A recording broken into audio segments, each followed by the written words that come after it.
Hey, here we are. 7:01. Thing wouldn't load. I had to refresh it. But I'm here. So are you guys. So that's awesome. Who we got here? David Tyree, Tavo. Good to have you all here. Jeff Hutchins, Chris Freemesser. Who else we got? Quite start this evening. All right. What's been happening, guys? What's been happening? I know I've been working my tail off. Was at the shop at 7 this morning and didn't leave till 5. And it was a long, hard day. But had Dr. Art over, old Art Big, over helping me. So he was doing some some of his electrical wizardry on the fuel injection. So, when he's available, it's like, you come do it, bud, because you're better at it. So that worked out quite well. Mike Oxlong, welcome along. Paul Funk, good evening, everyone. Don't forget to hit the like button. Indeed, please do. Drifter, by the way, BTW, what's going on, Kiwi? Well, I mean, this is how hard I work today. I've replaced my bourbon with coffee just to try and wake up a little bit for you guys. That's not to say I won't be having a bourbon tonight, but I got to get some caffeine in me to try and spark up. Roy Miller, welcome along. Chris Freemesser, fuel injection in your shop? Well, yeah, I mean, you can't beat him, join him, you know. Now, what that really is about, it's actually that black Mustang, that Bring a Trailer Mustang from about a year ago that was a nightmare. And it came in for a fuel leak and not starting. And so anyway, alternator had failed and somewhere along the line, but I don't know whether it was due to the alternator or what, but it had also managed to toast the fuel injection system, the Holly Sniper 1, which are a little bit delicate. And anyway, we got fuel leak fixed and alternator and it didn't want to go. So we got the upgrade package to a Sniper 2 and boom, fired right up. I mean, it's a little more complicated than that. You've got quite a bit of stuff to change to go from a Sniper 1 to a Sniper 2. But, so many people won't work on them. Now, if it just had some intermittent fault that, they were trying to get me to tune on, it'd be like, yeah, I'm probably not your guy. But really, there is no work that goes on a Sniper 1 anymore. If you talk to Holly, it's like, upgrade it. A lot of the stuff's, it's once only. It's all built inside the unit on the Sniper 1, and you really can't service them. You just got to fix them. Replace them. Paul Funk, the Peach Festival is this weekend over in Palisade. Oh, very nice, very nice. Chris Freemesser, that coffee needs to be Irished up, buddy. You're assuming it isn't already. Old timer at Kiwi, how's it hanging, bud? It has hanging good. I'm a little jaded this evening. I'm a little bit knackered. Between what I was working on, what Dr. Art was working on, and me kind of helping him and him helping me, we were cranking today. But I'm feeling it now, especially in the heat. The heat is brutal. And Granddad's Junk's in the room too. Good to have you here, mate. You're here bright and early. That's very good.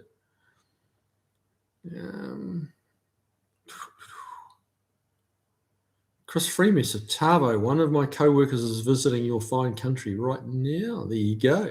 Morganizer T, kia ora, y'all. That's not 3 words you usually hear in the same sentence, is it? Kia ora, y'all. Chris Freemesser, Granddad's Junk. It's going. How's things in Greymouth? Yeah, lovely spot. Tavo, hope you warned him about the drop beers, Chris. Okay. What's a drop beer? I feel like I should know what that is. It rings a bell, but my brain's too frazzled today. Dan's Garage. Hey, welcome along, bud. Good to have you here. Granddad's Junk. Very nice. Sunny all week. It's heating up. Heating up, really. It's a little early for spring, isn't it? Drifter BTW, put the kettle on, mate. Kiwi started the stream. Indeed. Free mesa. Tavo, he left before I could warn him about the saploids. Oh, well, he may find out the hard way. Tavo, flesh-eating mutant koalas. Good Lord, that sounds... very interesting. Drop bears. Yeah, makes sense. Makes sense.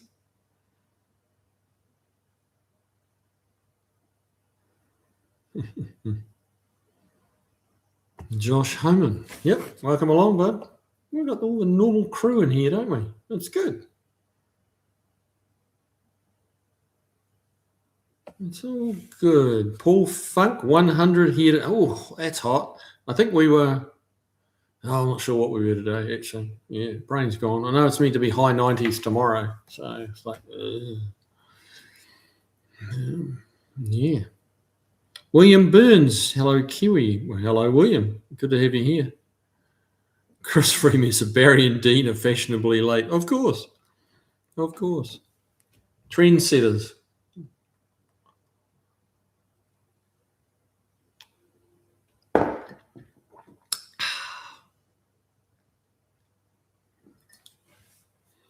Nothing like a little bit of extra spice in the coffee, if you know what I mean. So, what are we going to chat about tonight, boys? What have we been working on? We've had a Mustang. Everything's been complicated the last few cars. We got a 66 Mustang in there 65 actually, sorry, that I built a few years back, and spat the rear universal out. Just the guy went to take off from a stop sign, and it just did a little bang, a few clunk bangs as the drive shaft hit the muffler and stuff like that, and that was the end of that. And somewhere between pulling away from the stoplight and breaking the rear universal, then the thing wouldn't run. So, and it had, I think that's user error. I think that was the customer had actually, because he said something about he sat in the car for an hour waiting for the tow truck driver, and he had to have his phone plugged in because it was nearly flat. So I think he had the ignition switched on because the coil was just popped, like the top was gone off the coil. Not gone, but like popped right out. And so that was one reason it wouldn't start. We put another coil on, no, it still wouldn't go. So we ended up having to put a distributor and a little Durasmart box in it. Well, not the distributor, the little electronic unit inside the distributor. But it had all got, I don't know how long he had the ignition on for without the engine running, but must have been a while. I didn't think electronic ignitions would do that, but this one did. Duraspark did.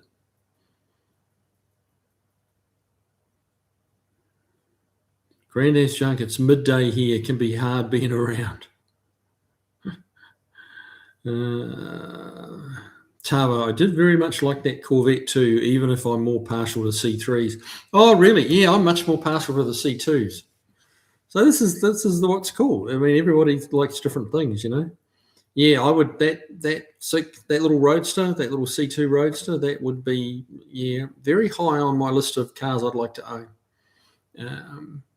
But that and I genuinely would have the 327 350 horse one. I think that's the best package. I've driven not a C2 with a big block, to be fair, but I've driven the C3 with a big block. And a C2 with a small block is just a way better car than a C3 with a big block. And I like a big block, so you know that's quite a lot for me to say that, but the reality is it's just better. The better package, you know, the overall package. Old timer, I'm seeing classic car prices dropping across the country. They aren't cheap yet, but the prices are dropping for sure. Interesting. I think it does need to normalise a little.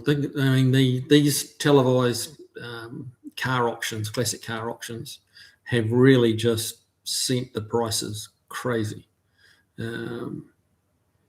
Just crazy. Some of the money they're paying. It's just, I mean, it just puts it out of the reach of the average guy, which was, you know, hot rodding in its roots was in the average guy, the guy doing a bit themselves and having some fun and having a hobby. Now, it's not a hobby; it's an expensive, poor return investment of a lot of money. Phew. Buddy Caro, 63 split window coupe, my favourite C2. Certainly, that's the most valuable. And if I was going to have a coupe, it would, I'd want it to be a split window as well. But honestly, I really like the little Roadster. I just like being able to have the top down. And I think it would, I'd have to climb into a C2 with a roof, because it's not that easy getting into the Roadster when you don't have to worry about the door opening. So I can only think it would be a little harder to get into, with the roof on it.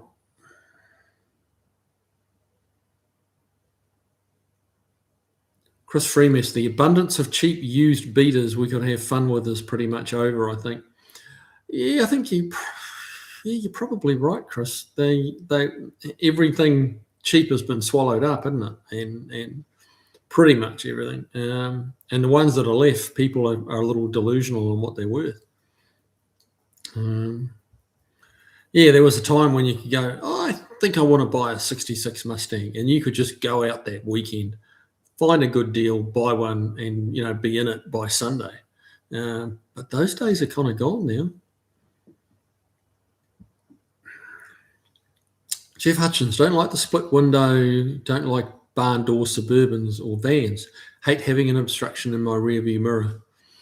I'd put up with the obstruction for the extras kind of zero after the value. Those, they're just wild. What a 63 split window fetches. It's like, whew. Yeah. Old timer, I've driven a 427 C2. Trust me when I tell you, you want the big block. Okay. It's not like you will push the car in the twisties. You won't. But off the line acceleration, you want that 427. Interesting. Okay. The big block C3 I drove, which was a 454 4-speed. And it did have lots of torque, and it definitely had some go, but it just wasn't. I remember getting it in and thinking, this is going to be fun, this will be awesome. And it really wasn't. It wasn't that awesome. But that's a different car to a 427 C2. The horsepower, I think, the one I drove was a 71, if I remember rightly, which was just the beginning of the smog era. So maybe that's what killed it. I'm not sure, but I will have to reserve my judgment on the big block C2, because I haven't driven one, so I guess I shouldn't preach too much. Paul Funk, Google 2998 mile 67 Corvette from Colorado Springs. Pretty cool story. Interesting. Just under 3,000 miles. Wow. That's insanely low. Tavo, pretty sure they didn't design those vets with you in mind, Mr. Kiwi. Yeah. Quite possibly not. I'm not. I'm 6 foot just, but a little chunkier than I could be. Bit of a belly going on, that kind of thing, which doesn't make it any easier, and bad knees. So, Brad Eastman, welcome along, sir. Good to have you here. Good to have you here. Old timer, the 66 427 I drove was a wholly different animal to a 454. Okay. All right. Well, I'm going to take your word on that, old timer, because I haven't driven one myself. But that you're the man with the hands-on experience, so that I got to listen. So interesting. Tavo, speaking of little cars with big blocks, Chrysler Australia toyed with the idea of offering the 383 in our Valiants. Wow. Dropped that idea fairly quickly after a couple of prototypes hit the Adelaide Hills.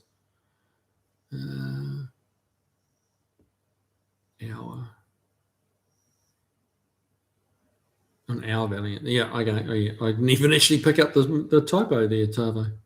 So what was the problem when they hit the hills? I would have thought they'd have just eaten the hills like nothing with a 383 in it. So what was the issue? Was it just too much power? That's a big engine in a fairly small car, light car.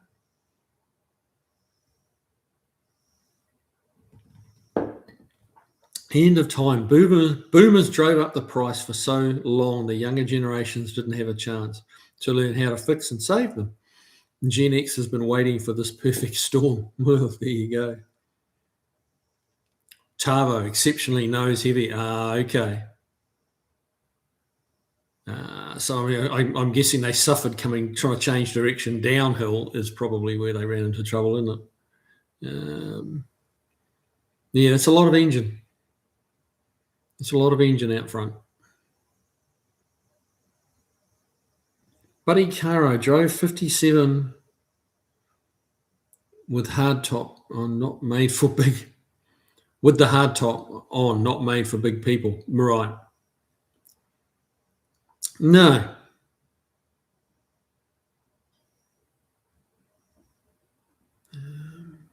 Yeah, like the 50. What are you talking about? 57. There's a typo there, I think. 57 Thur. Is that Thunderbird? I know I have trouble getting into a 57 Thunderbird. They're really tight. Like I really like them, but I couldn't own them. T-Bird. Yeah, okay. I thought that's what you meant. I would like to own one, but I just couldn't own one. It's too hard getting in and out of, and too uncomfortable, the seating position. And there's really nothing you can do. It's not like you can put it further back. You can't slide the seat further back. It won't go. There's nowhere to go. So yeah, if I were to get one, I'd have to like stretch the cab and stretch the doors on it, and that would just spoil it. So yeah, not in my cards. I need to lose like 6 inches of height, I think. Chris Freeman said people were generally a lot thinner back then. Well, there's probably some truth to that too. I think they ate a little more healthy than back then than we do now. Dave, whatever happened to Large Marge? Large Marge is still sitting there. Waiting on an engine, which is waiting on parts that I've got to organise, and I just haven't had time to organise.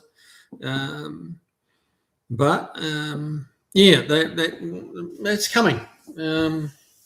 Hopefully going to have an engine before the end of the year. It's kind of the plan. And then get the engine back in it and drive her a little bit.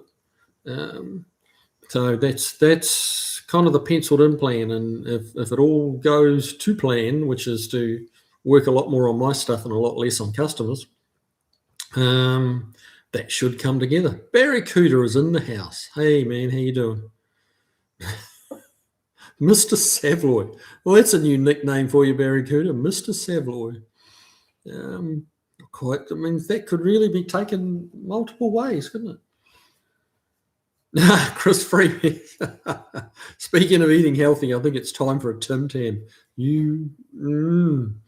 Yeah, I would. Yeah, I could definitely go a Tim Tam. You have to send one my way. Stephen Bunky-Bird, good to see you, Kiwi. Good to have you here, mate. Actually, we can get Tim Tams here. So I do get a packet arrives at the house every now and again, and the wife's out in the right grocery store. Old timer, how many cars, trucks do you actually own, Kiwi? I'd have to count up. Probably a dozen, I would say. Probably a dozen. Between Buicks and F100s and the Alpine, the Plymouth, the wagon. Yeah, I've got lots of cars.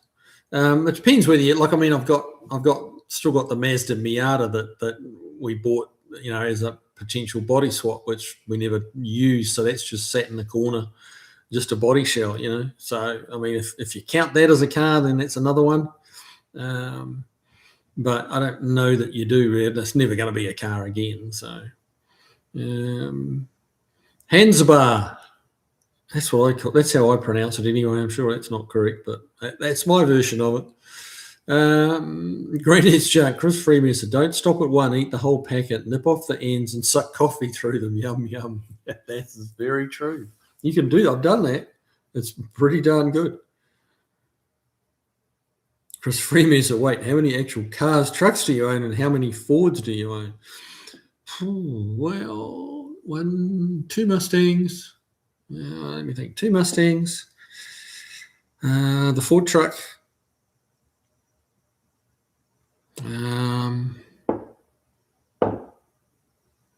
That's it, I think. Just three.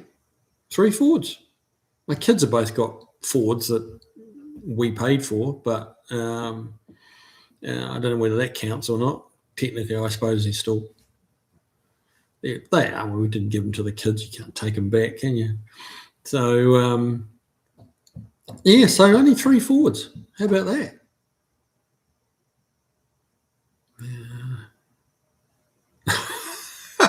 So you had 9 cars and 3 Fords. No, I only just read it, mate. I just read it. It did not, not once I read it, it didn't go in my head. Yeah, gee, well, says the man with the weird Mopars. Chris Freemesser, that is. Your love affair with your 4-cylinder Mopars. But hey, we like what we like. We can't help it. It just is what it is. It took him a minute. Mate, I wasn't reading. I was thinking. I'm going, Buddy Cara, I thought you had a Falcon also. Well, it's a good job you're on the ball because, yes, we've got a Falcon convertible as well. So that's 4. I told you my brain was frazzled. That's why I'm drinking coffee, to try and actually get on the same page as everyone. I forgot about the Falcon completely. Duh. Old timer, do you think you'll ever leave America? I sure hope you never do. Well, that's not. Thank you for saying that. That's awesome, mate. I don't know. Retiring here is going to be tough with medical. We touched on medical insurance, I think, last week, and that makes it very tough. Growing old in America is not as expensive. So I don't know. We'll see. It's up in the air. It's up in the air. Is the honest truth. Hansabar just made it official today. Getting my old 69, 40, 69, 40. Was it a 145? 145 Volvo restored. By the way, you say my nickname correctly. Oh, good. Cool. Chris Freeman, so 145 is an Amazon, right? I think I've heard of the Amazon, the Volvo. I think. No, I'm not sure. No, I'm just saying that. I'm not really sure. Jeff Hutchins, I have 8 to 10 Fords, all trucks. 8 to 10. So the wife thinks you have 8, and the reality is you have 10 or maybe 12.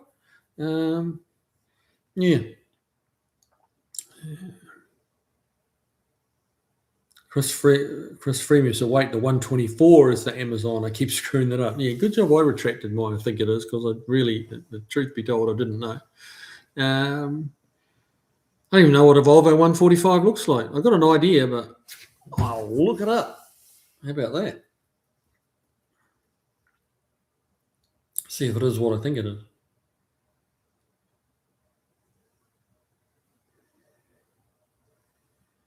Volvo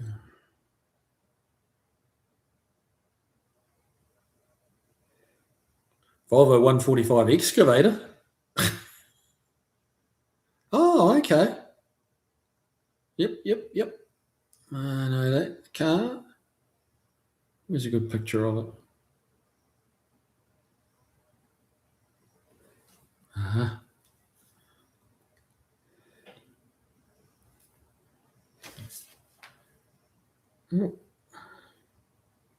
Here we go. All the aerodynamics of a house brick, but good cars. And they made a turbo one, turbo 5-cylinder, I think it was, and did very well in touring car racing. Did very well.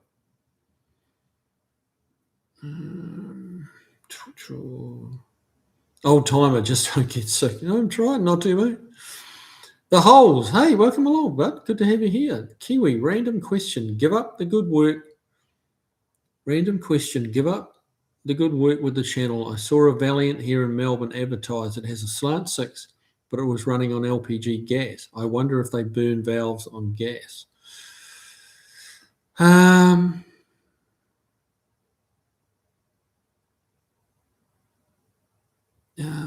Not sure what you mean. Give up the work. Give up the good work with the channel. I'm not sure what you're saying. What I don't follow that part of it. But the Valiant running on LPG. The LPG is very, very dry, and they had trouble not so much with burning valves, is my recollection of my days of LPG, but the valves would retreat into the cylinder head, like they'd wear the seats badly. With running, purely on LPG, it's very, very dry.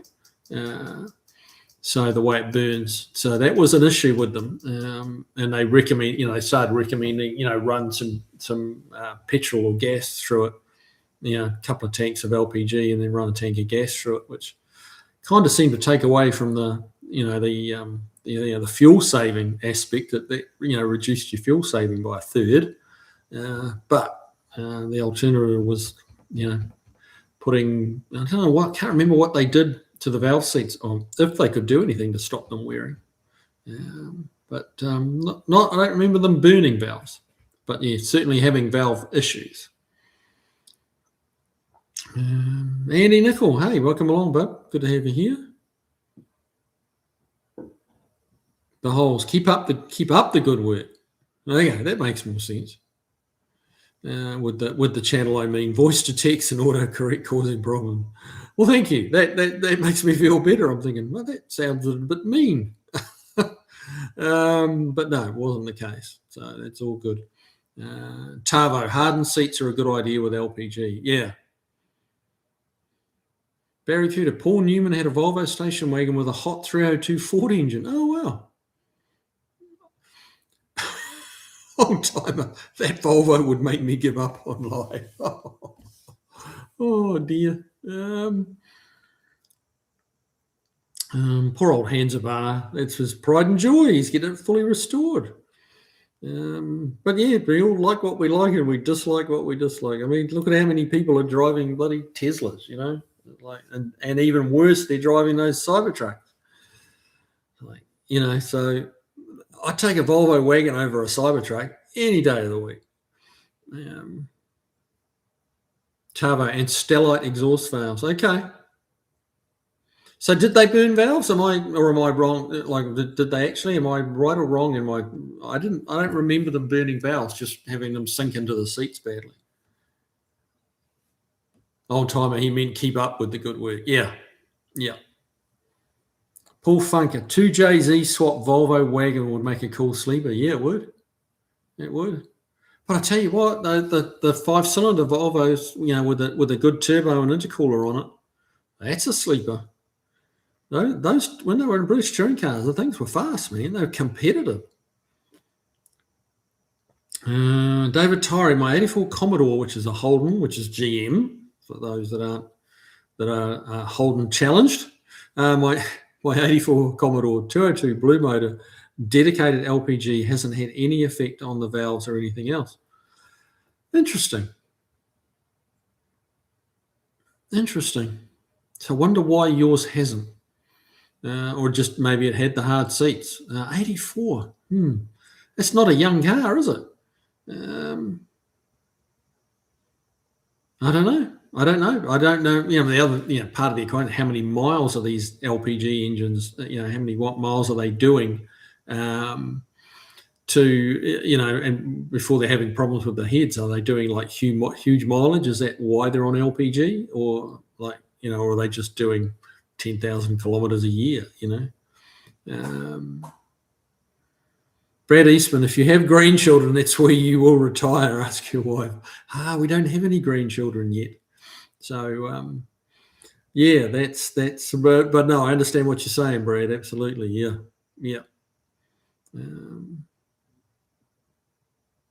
Jeff Hutchins, here we go. I just figured it out. 9 complete Ford trucks, 4 to 5 parted out, but still have most all of the parts. Most are 350 diesels. Wow. 4 or 5 parted out, but still, when you part them out, you're supposed to sell the parts. Or are you just building a huge parts warehouse for your own use? Most are 350 diesels. Big trucks, man. So you just love the truck, or you've got a use for that many trucks, or what? Like, what's that about? It seems an unusual choice to have a lot of them, that many of them. That's quite a few. Old timer. The only fun car I have is my late daughter's. Sorry about to hear that, mate. My late daughter's 2004 GT Mustang convertible. I need to pull that out and get it in shape. Yeah, you should. 2004. Yep. Pretty car. Paul Funk, I would take a 74 Matador. Yeah. Oh, mate, anything really. Yeah. Well, I'd have a Trabant, I think. I'd rather have a Trabant than a Cybertruck. At least, yeah, people would look at you. If you know what a Trabant is, you know they're not much of a car, but still, yeah. Tavo, valve recession was the more common issue, though not really guaranteed to happen. Even rarer valves could burn. Okay, well, of course, valves can burn on with petrol, can't they? Gasoline, so it does happen. Okay, David Tyree had it since '88, ex-police car. Oh wow, cool. I would take a Farmall over a 74 Matador. Oh, the hate's coming out now, isn't it? What was so bad about a 74 Matador? Trying to remember what they look like even. Barracuda. I've been called Mr. Savaloy before. Yes, but was she drunk? That's the question. Yeah. Old timer, I want a Mercury Marauder. Oh, well, yes. Old timer, I want to. No, I just said that. Drive Away Misfits. I think Mrs. Kiwi is lurking just off camera. Actually, she's not. She's not feeling too good today. She's been kind of under the weather a little.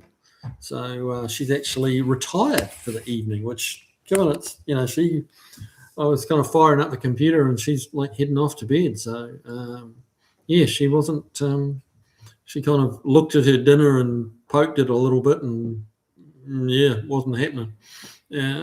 So yeah, she's off to bed. So yeah, I'm completely uncensored. Dave, I want my MTV.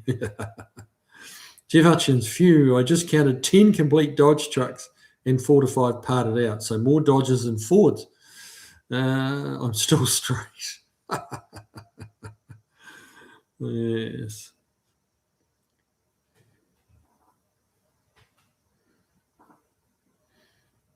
Andy Nickel, very happy to be here this week after being in the hospital last week. Oh, mate, that's no good. Had a touch of pneumonia topped off with a little blood clot. Ooh, that's never good.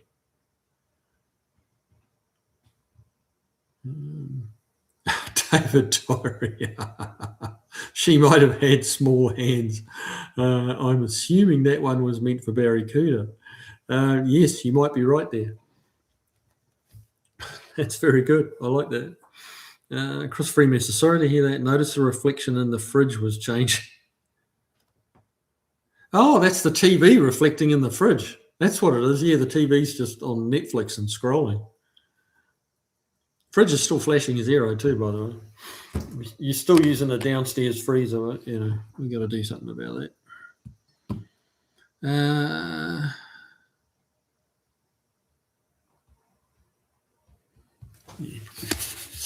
Stop that distraction with the TV in there. Old timer, Jeff Hutchins, you better double check Ford rules. Tavo, there's an old Aussie slang phrase involving the abbreviated SAV that means fair go. I'm not going to type here. I'm not going to type here. Yeah, I know the one well. I know what you're talking about, Tavo. Starts with fair and it's got an of in there, and yeah. Jeff Hutchins, I'm not a truck nut. Back when these trucks were cheap, I'd buy them just for a superior transmission, transfer case, or axle for something I kept. Used to do a lot of part swapping and reselling. Oh, there you go. All right, kind of getting in the zone, huh? Just get used to that product. I mean, it's probably a bit like me with Mustangs. Not many cars I know better than an early Mustang. Granny's junk, Andy, at least you're back on your feet, but worrying about having a blood clot. Yeah, exactly. Along with pneumonia, that's not a good recipe. So, yeah, do take it easy, Andy. And it's good to have you feeling better and back in the room. Beagle Bob, good evening, sir. What's your excuse for being 37 minutes late? Not that anyone's counting. But hey, whatever, mate. It's just good to have you here. Old timer, my favourite Aussie saying is flat out like a lizard drinking. That's the one. Dean Stevenson, like 19.5, has arrived. Here he is. Yes, now we get to experience the Deanglish. Barracuda, I'm not here to be exposed to smuttiness. It was a bit late to expose you. You make it sound like it's the first time. Tavo, that's the one. Yep, another one.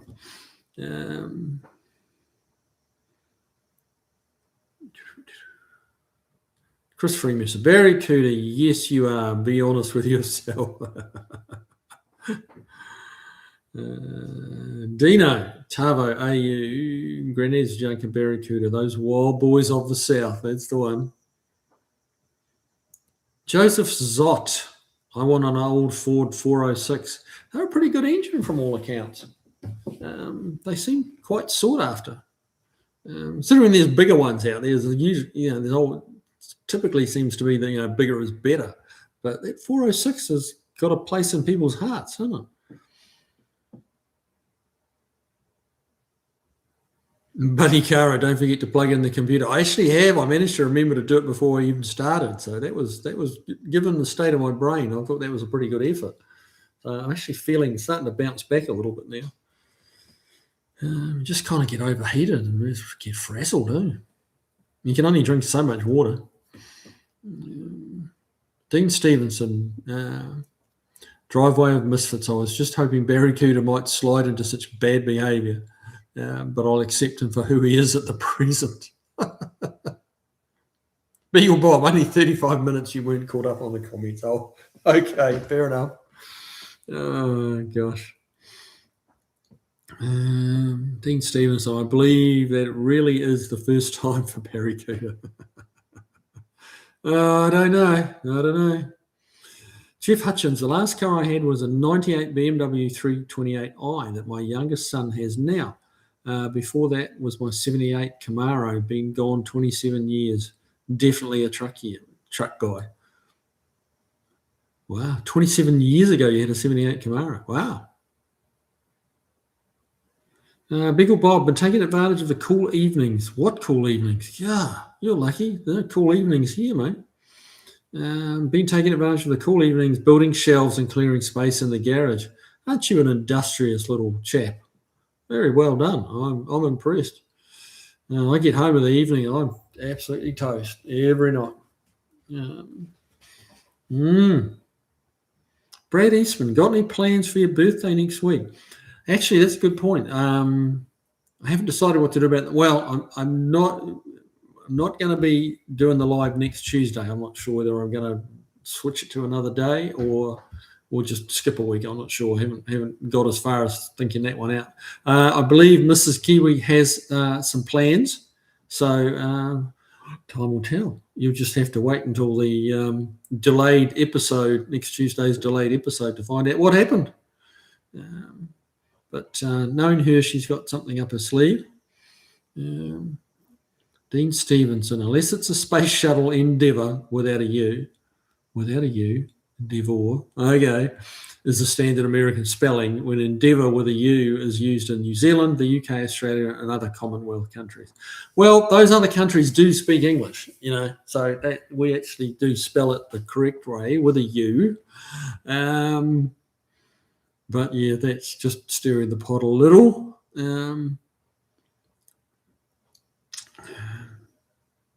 It's the Queen's English, you see, whereas the Space Shuttle Endeavour is American English. Beagle Bob, I got new axle seals in today for the Camaro. Noticed it's leaking when I went to change the fluid. Got the last of the parts to delete the leaking oil cooler. There you go. You are busy.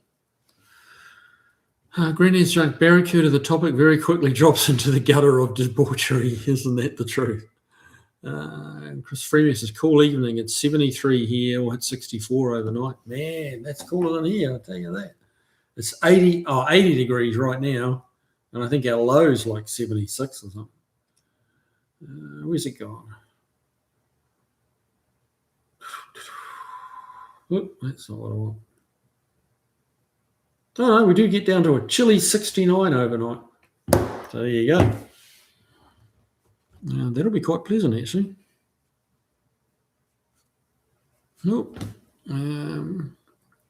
Tavo, definitely cool evenings here. Winter has popped back for another visit. There you go. Andy Nickel, yeah, thanks. I'm doing okay. Just no energy. I have to watch out for clots because of the leg that I buggered up back in 2000. It's good to hear you guys laughing. Yeah, got to have a few laughs, don't you? It always makes everybody feel better. Beagle Bob, cool being relative, of course, probably mid-80s, but that beats the high 90s during the day. Well, yeah. Yep. Dean Stevenson, hi, Kiwi. I guess I should have said hello. I just kept to my own Dinglish and devices. There you go. Buddy Caro, had a rough weekend. Water pump let go and launched the fan blade through the radiator. Yeah, that sucks. That sucks. Yeah, there's no coming back for the radiator from that, unless you can find someone to recore it, but good luck these days with that. Jeff Hutchins, I have 2 International, 3 Chevys, and 3 Jeeps too. The older I get, less brand loyal I am. But Ford guys really get worked up about their trucks, especially, so they're fun to mess with. I still think Mopar guys are the most loyal. Yeah, the ones I've come across anyway. They're just, they'll pay whatever they got to pay, and whatever they got to do to have a Mopar, that's what they'll do. And they're just not interested in anything else. David Torres, speaking of birthday, should we have a whip around for your bail in case you need it? Yeah, well, yes, I think, well, you never know. You just never know. Depends how many bourbons I have, really. Joseph Sott, 390 was all over and everything. Oh, yeah, that's the truth.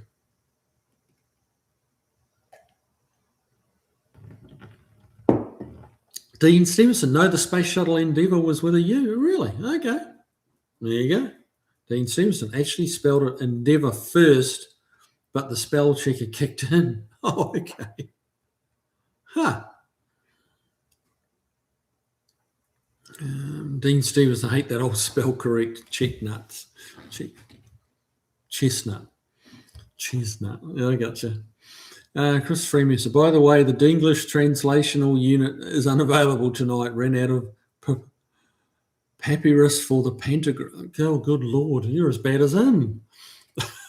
Papyrus for the pentagram. Okay.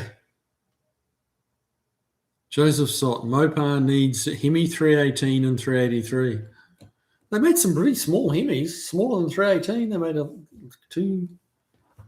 didn't they make a 230 something Hemi? 232 or something? They made some small Hemis. Paul Funk, it's dropped down to 97 here. That's just too hot, isn't it? It's just too hot. Jeff Hutchins, you know how many good old trucks you can buy for what one new truck costs? Plus, you're not paying interest on the old trucks, and I bought them back when they were in good condition and cheap. Oh, yeah, you're absolutely right. Isn't it crazy how much a new truck is?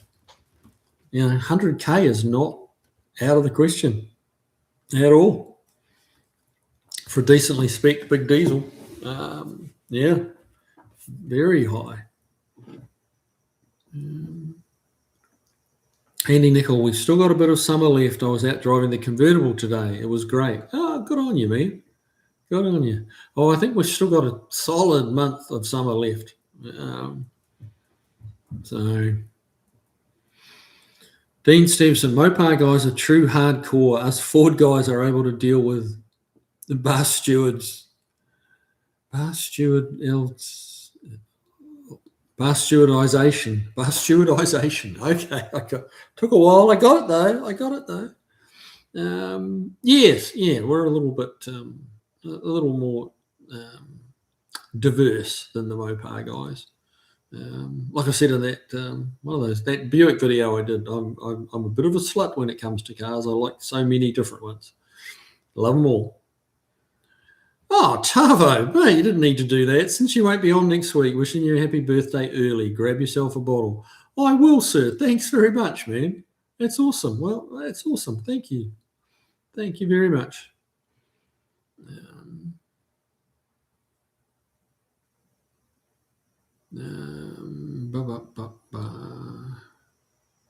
Now, where are we at? We're here. Mother of the Homeland. Let me on the podcast so I never get invited on podcasts. I don't actually do a podcast. This is as close as I get to a podcast, I guess. Yeah, if we ever get some of the crew together, me and Kevin Tates and Tommy Boschers and some of that crew, we could definitely put a podcast together. I think it'd be quite entertaining.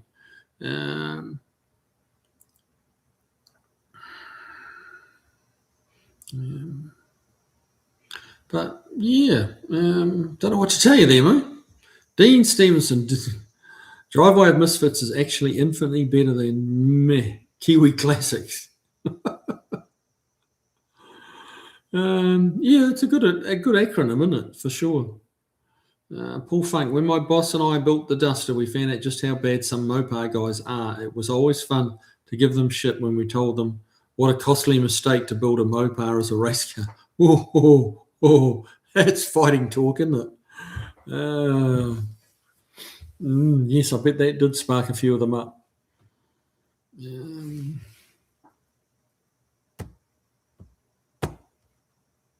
Just see. Here we go. Jeff Hutchins, you guys are absolutely right. As a recovering, you're never cured. Mopar man, yes, we are loyal crazy. Not all, but some Ford truck guys have no idea what they're talking about, but defend Ford. Continued. Okay, we'll come back to that. Jeff Hutchins. But defend Ford trucks to the death. And then you ask them, what transfer case do you have? Which front end is better? What's reverse rotation or high pinion mean? They don't know, but they know Ford's the best. Crazy. Yeah, you lost me on some of that. Well, actually, I know some of that, but I don't know all of what you were just talking. Yeah, I mean, it's all a bit of fun, isn't it, really?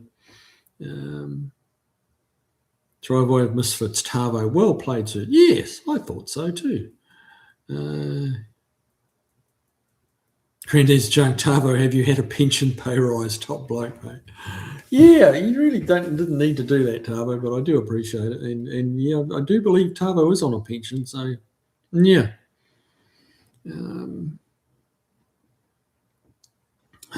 Joseph Sott, was Dodge now Chrysler New Yorker, man? Oh, there you go.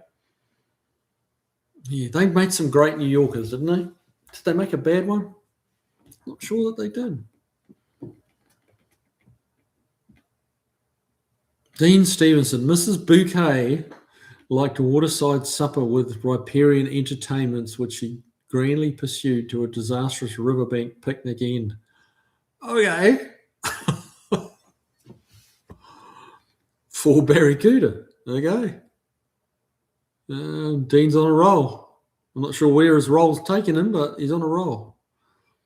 Jeff Hutchins, trucks. Oh, I'll just read that one. David Torrey, Chevy Silverado, 1500, started 150 grand here. Oh, my word. New Zealand dollars, though, right? Start. Good Lord. Wow, that's insane. Starting. But the New Zealand dollar is pretty crap against the American dollar. It's got to be said. I think it's in the 50s, isn't it?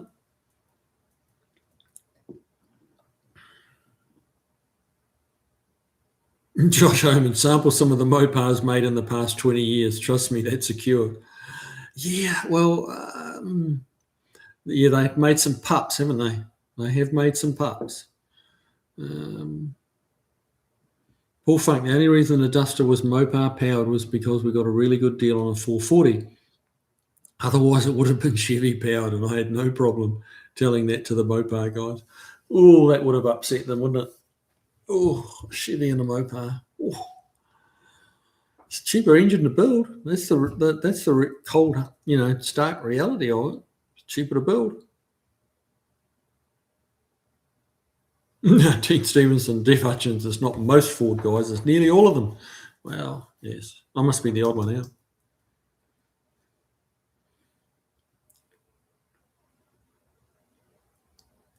Here we go. Chris Freeman said, Dean Stevenson, Tavo literally burned down at least 4 AI data centers when they tried to process that last comment.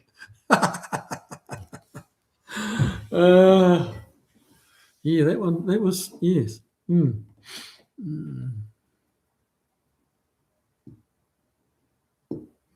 Not Tavo Dean. Yeah, I figured that's what you mean. Dang it, I hate it when I screw up a joke. I got it, mate. I got it.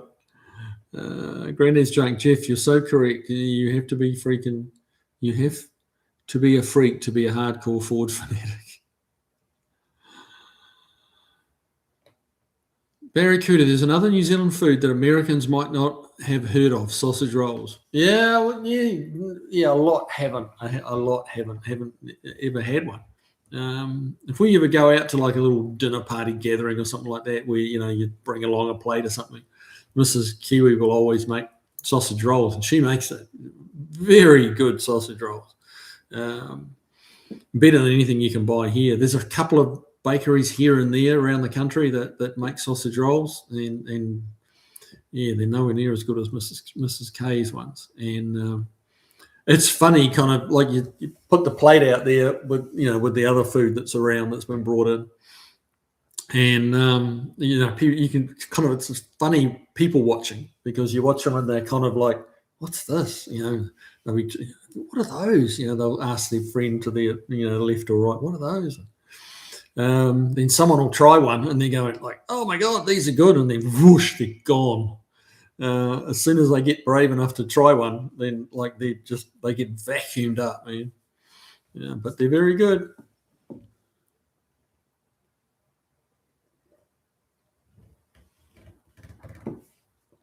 Tavo, big US trucks here at an instant 50K plus just for the conversion work. Yeah, no right-hand models, mate. No, well, that's when you actually factor in that conversion and then the exchange rate. 150 is not that bad in actual fact. David Torrey, that was the cheapest one I could find, 58 cents on the dollar. Yeah, in the 50. Yeah, that's great if we're sending American money back. I've just got to make some to send back. Dean Stevenson, it was my act of environmental terrorism just for you. Some Kiwi might burn a laboratory down, not just by accident, but it's on purpose. Oh dear. Jeff Hutchins, I'll probably never have a Mopar car. The cost is nuts. That's why I got into Ford trucks. I could afford their diesels, and they have a durable body and consistently the best front four-wheel drive axle. Okay. The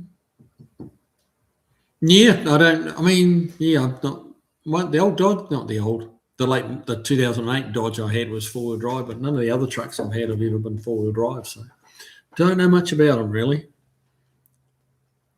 Andy Nickel, my Sebring is actually Mopar, but it's not winning any races, LOL. I've wondered what it would do with a turbo. I think they made a turbo one, didn't they? Joseph Sott, loved the old 413 Golden Lion. Granddad's joke, Kiwi, you're tempered by owning a mighty Mopar. It has a good influence on you. Yes, indeed. Yes, indeed. Dean Stevenson, Ford freak. There you go. The secret's out. Tavo, I thought sausage rolls were an Aussie staple adopted by New Zealand. Mate, really? Hadn't heard that. Had not heard that. I don't know. I know that we've got an Aussie bakery quite close to the workshop, and they have sausage rolls. But I'll be honest with you, they're a little.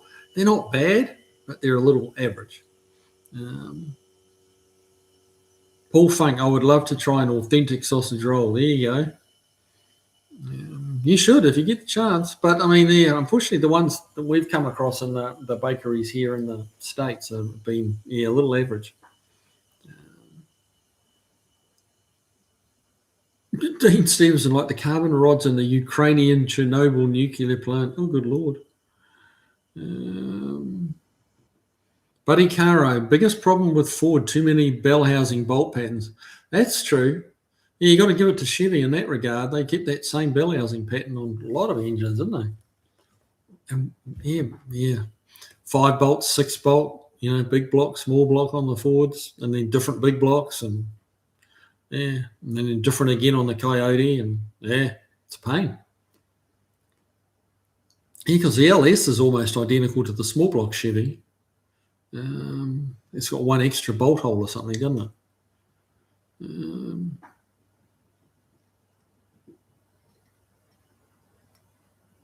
Jeff Hutchins, only 3 different 351s though. Yeah.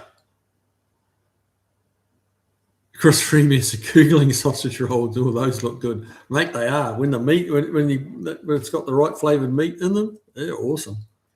And you just sit there with them like hot as you can bear to pick up, and then you dip them in tomato sauce, or tomato, whichever way you like it. Todd Denio, late but here. Well, as long as you're here, mate, that's the key thing. Welcome along. Good to have you here. Very good, and knock it off, Tavo, and don't start with that nonsense about Pavlova. Oh, yeah, that's been an ongoing debacle, isn't it? Tavo, mate, up the road near Point Augusta, Uncle Brent bought a Hemi Ram 1500. He paid more than I did for my house. Oh, good Lord, really? Wow. Dean Stevenson, Jenny Morris, Farlat, Pavlova. Jenny Morris is a Kiwi. Yep. So is Russell Crowe, and who else? Who's the singer? Gone blank. The country guy. Who says he's Aussie, but he was actually born in New Zealand. Oh God, how can I have forgotten his name? It'll come to me in a moment. Todd Denio, pain meds knock me out. Yeah, that's the trouble with the pain meds, eh? They dull the pain, all right, till you're not feeling anything.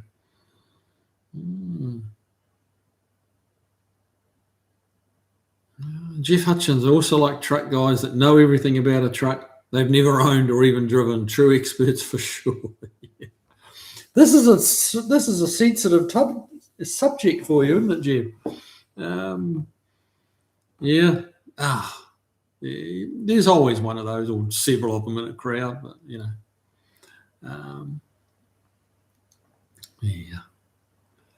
Tavo, Crowded House, Rebecca Gibney, Moraes. Yeah, that's all Kiwi. That's all Kiwi. Barracuda, I bet Americans didn't know that our fish have fingers. Well, yes. Mr. Bosch is in the house. Mopar. Now you talk about Mopar fanatics. He's a Mopar fanatic, but if you have money, he will work on your non-Mopar. Right? But whether he'll actually ever own something that's he's got a Chevy. He's got a Chevelle, so he does have a penchant for the Chevelles. No, he's got a few Chevys, but he's certainly a Mopar man. Paul Funk, there was a Kiwi bakery in Grand Junction but closed down before I got there. Oh, that sucks. Joseph Sott, in your long career, how many Ford 406 have you ever worked on? A grand total of 0, not a 1. Not a 1. David Tyree, hey Chris, what meat does she use? I use pork mince to make mine. Oh gosh. She uses, it's not a secret recipe. Chorizo. She uses some chorizo sausage, meat, and pork, and some other, seasoning stuff where she puts in there. But the chorizo just gives it a little bit of an extra kick, along with the pork mince. So yeah, you should try that.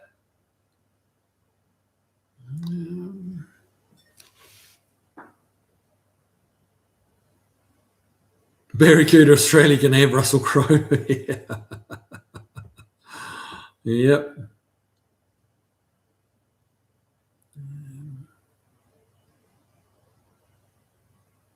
Dean Stevenson, Ford's later 239 flathead used the GM 153 teeth bell housing, small block Chevy flywheel pattern. Ford decided they weren't going to do one size fits all crap again. Well, there you go.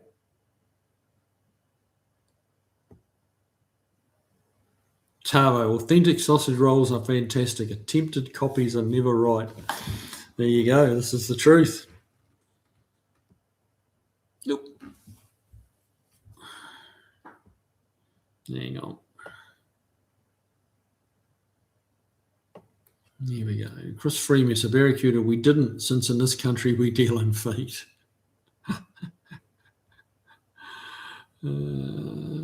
Dean Stevenson, but she then ended up in the promised land, Kiwi Classics. There you go. David Tyree, can't argue about Far Lap, born in New Zealand. Absolutely correct. Barracuda, our fish have feet too.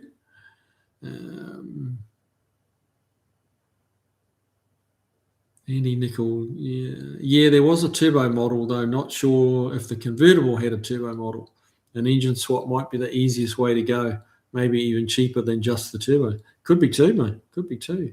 Because you have a different management system too.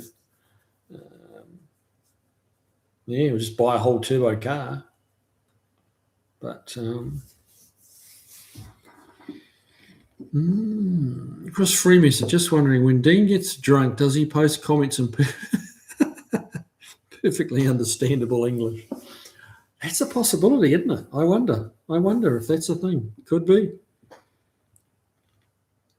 Dean Stevenson, Promised Land, New Zealand, Australia. Boomerang, koalas, kangaroos, tents. Australia, Tavo.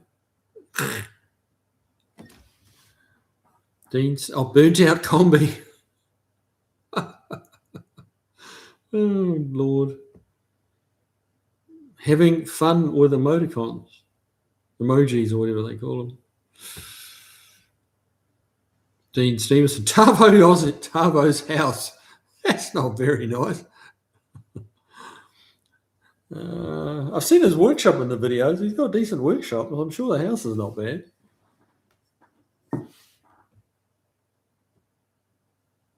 Paul Funk, our fish fingers tasty. They're okay. I wouldn't call them a delicacy, but they were an easy sort of snack come quick dinner back in the day, before there was such sort of complete TV dinners available. Todd and I, Barracuda, your fish may have feet, but our Bigfoots would still eat them. They would indeed. They would indeed. Dean Stevenson, Tavo, lost him.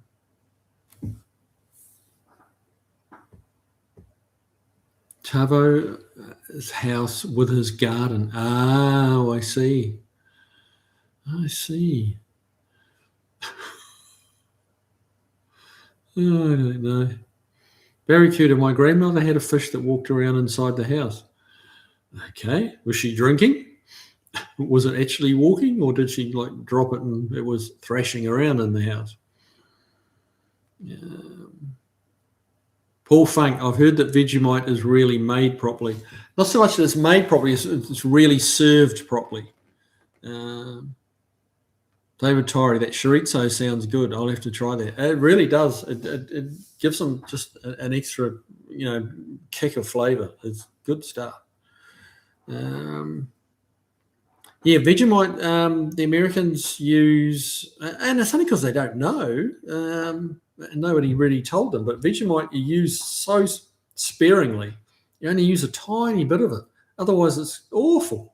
Like if you spread it on there like you do jam or jelly, as they call it here, you won't be able to. It'll be inedible. That's why it comes in little tiny jars, because you only need a tiny bit of it. I've seen them with Americans that didn't know, and nobody told them. Like, you don't know what you don't know. It's not a criticism of the Americans. It's to me, it's bad marketing by Vegemite and Marmite. Like, they need to, make it clear how you should serve it. But yeah, I'm not a lot of Americans that I've come across that have tried Vegemite like go, oh my God, it's awful. It's like, how can you eat it? And it's like, they're kind of right, because if you put a lot on, it's inedible. Tavo, there you go. I laugh when foreigners apply Vegemite like Nutella. That's a good comparison. Yes, that's exactly what they do.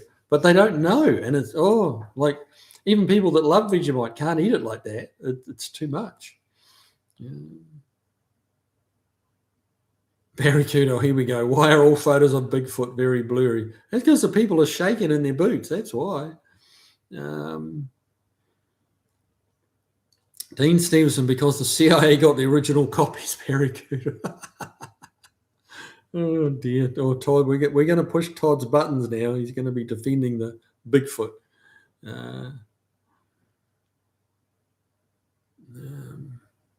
Todd denied Barracuda because even the game cameras shake with fear. There you go, Todd. That's a good answer. Josh Homan, yes, I've heard that it's quite salty. Yeah, it's very strong. But if you just put a skim coating on it, just like as thinly as just a little bit of colour, and that's it. No substance really, just a little bit of colour from the Vegemite. That's all you need. I always thought that they should make it in a much weaker formula so that you can actually put quite a bit on and it be edible, because people would use it up faster and they'd actually like it. So I don't know. But then, I build hot rods, so what do I know about selling food? Barracuda, I made Vegemite soup the other night. Huh. Haven't heard of that one. Chris Freemus, Barracuda, because they took photos with inferior Fuji film instead of high quality Kodak products. Okay.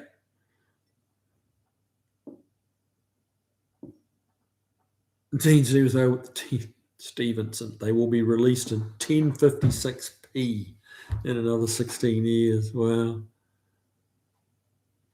David Torrey, fush, that's Auckland speak. The rest of us say fish. Well, mate, I did. Well, how long was I was in Auckland? I was an Aucklander from the age of 14. So I did spend a bit of time in Auckland. Jeff Hutchins, the Tommy Bosches sound like me. Mopar is in my DNA. I can't shake it. Hang on.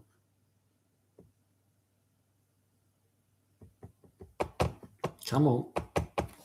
Oh, the screen won't do what it's told.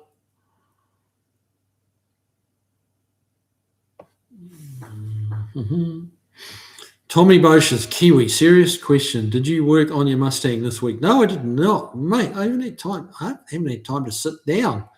No, I have not even. I looked at it as I walked through the garage the other day. That's about the extent of it.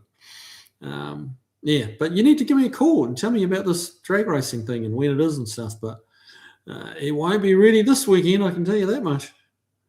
Well, hopefully you're not doing it this weekend, but let me know, bud.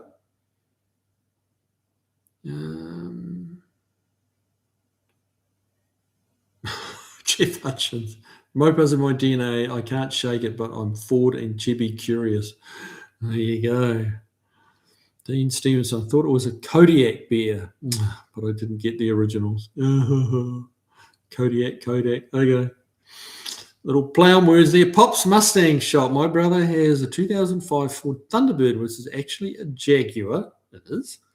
With a Ford body. Do the British have a slang name for a mechanic so I can call him the Brit name for working on his Jaguar? Slang name for a mechanic?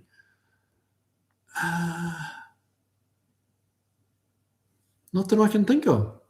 I'm sure. I bet you there is, but I just don't know it. There almost definitely would be. The Brits have slang names for everything. So I'm sure they would have for mechanic. Now, I know there's grease monkey, but I think that's an American slang saying, isn't it? That's all. That's the only one I can think of as grease monkey, but I'm pretty sure that's American. Very cute. I think fish fingers are made from deck sweepings. Could well be. Yeah.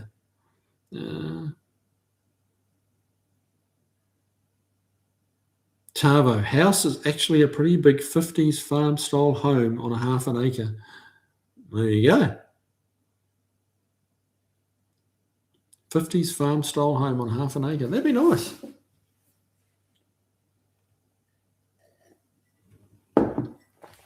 Todd Denier, Tommy Boches, aren't you the one who put a Hemi in an old Winnebago? That is him, sir. That is him. Absolutely it is. He's a little crazy. And I tell you what, he's a wild man to go out on the town with. If you ever see him at SEMA, watch out. The boy knows how to play hard. He's a lot of fun. Granny's Jane, they are hokey scraps put through a mincer.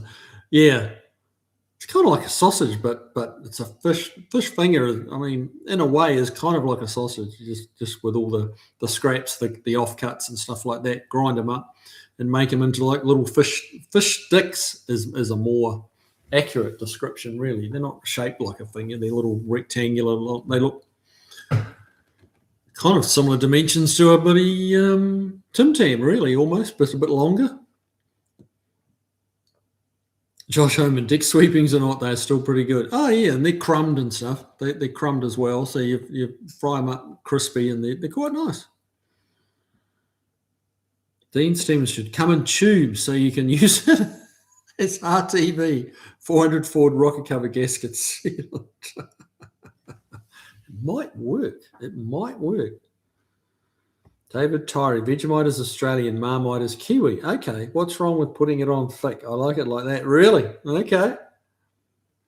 Now, Barracuda, it was a Mexican walking fish. There you go. That's a thing. When I was a kid, nobody was a Mopar person except for one other guy with a 69 440 Roadrunner. Been living as the underdog so long I'm used to it. All these new Mopar fans just drove up my costs. There you go. It's funny, in Australia, the Chryslers or the Mopars were, it was a while ago now, back in the 80s kind of thing. People looked down their nose at the Valiants and the Mopars, and they had some derogatory names about who typically drove them and stuff like that. But yeah, now different story. There, how things turn around. Huh? There was kind of only one demographic that drove Mopars in the 80s, or that's what they would have had you believe anyway. Barracuda, Marmite is English? Really? I didn't know that. Tavo, I haven't seen it lately, but Vegemite was available in a squeeze tube like toothpaste. Not a bad idea, actually. Todd Denier, Dean Stevenson, I don't think they'll ever release them, because if they did, every idiot with anything more powerful than a slingshot would be out there trying to kill one. Yep, that could well be true. Dean Stevenson, Bigfoot can defend himself. You all saw what Sasquatch did to the Beastie Boys. Uh,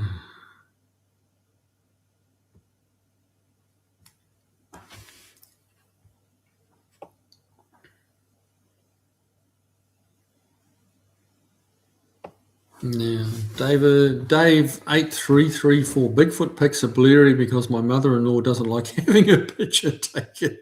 Ooh, that's pretty funny. Fujifilm is better. It's color balanced each country. Okay. Dean Stevenson, I agree. Todd D. Bigfoot.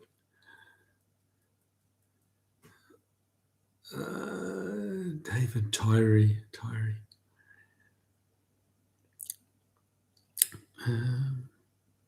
Dave 8334. I really love my old mother-in-law. Well, that's an about face, isn't it? Did your wife see the comment or something, mate?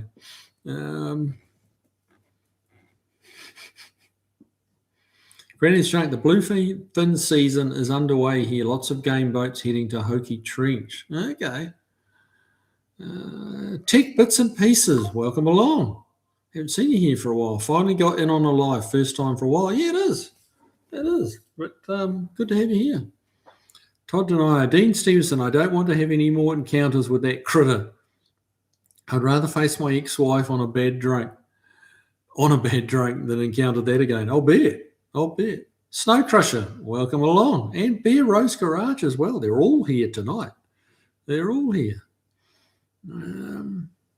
Mate, I've got to go looking, Bear Rose, I've got to go looking for your Corvair. It's not coming up on my feed. I don't know why. And then I just get lost in all the other shit and forget about it. But I would like to see how you're getting on with that thing. How are you getting on with that Corvair? David Torrey, New Zealand Marmite and English Marmite are different. It tastes like shit and doesn't spread. It's a contradiction in terms, isn't it?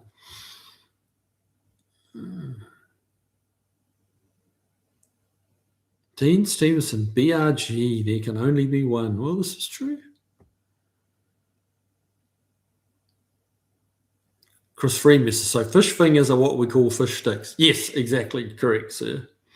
Yep, it is. Dean Stevenson, don't need to import any oil if you have Marmite TM or trademark or Vegemite trademark. David Tyree. Oh, jeez. Barracuda, do Americans know what lamingtons are?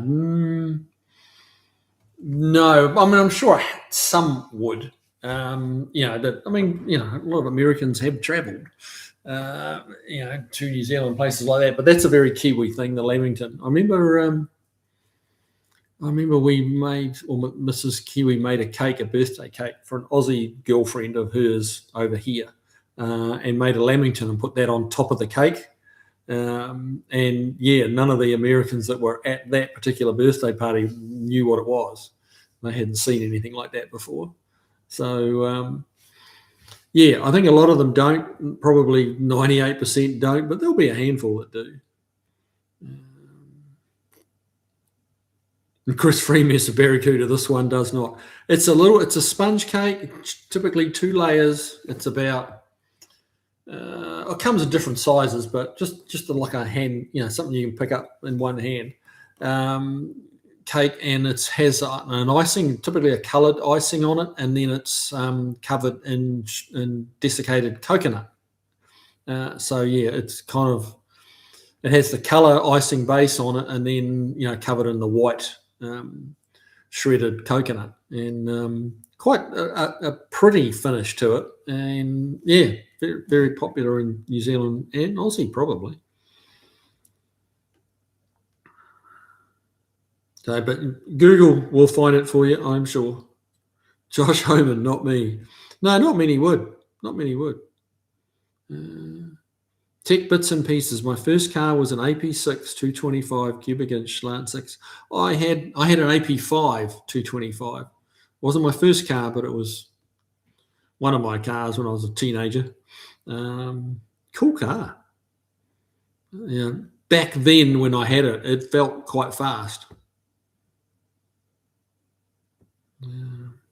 Josh Homan sounds more like a place than a food. Lamington. Yeah, it kind of does. Yeah, I get that. Very cootie. Kiwi might tell you. Kiwi did.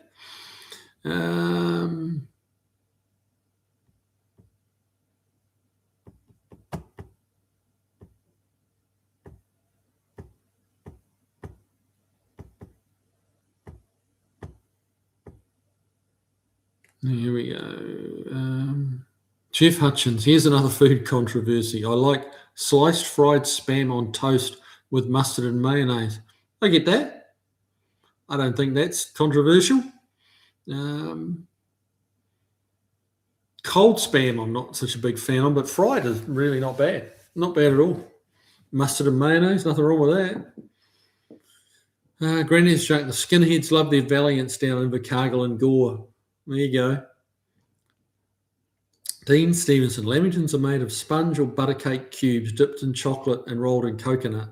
It's not an American thing. Now I've seen them dipped in like a red icing as well. That's what Mrs. K makes them. Yeah, she does both actually. Yeah. Tavo, here we go. Old Kiwi story. Back in the 90s, I had a Kiwi backpacker knock on the door, cold canvassing some charity. She looked and said, "Ooh, I like the Chrysler," looking at my CL Regal. Wow. There you go. She knew what she was looking at. It's impressive. Did you invite her in? I bet you did. Back in the 90s.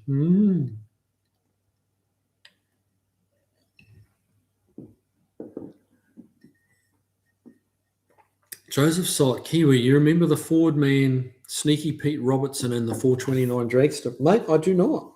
I do not. Beer Rose Garage, Kiwi, doing something weird on the Corvair. They're going to try and cool it with a 4-core Volkswagen Sirocco radiator mounted up front. If it's not enough, I'll mount another in the rear run-in series. Okay. A 4-core Volkswagen, One of the advantages with mounting up the front, you've got a lot, because that's rear engine.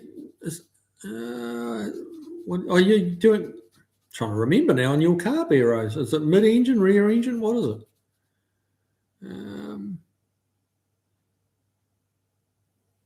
Yeah, where have you got the engine plonked in that? I had a little moment there where I was thinking it was, done on a transaxle with like a mid-mounted V8, your one. But I can't honestly remember. It's been a while since I've seen it on the tube. David Tyree, you got to wonder about Americans. No Marmite, Vegemite, no sausage rolls, no lamingtons. Mate, they're doing it hard. They're doing it tough. I mean, they really don't know what they're missing.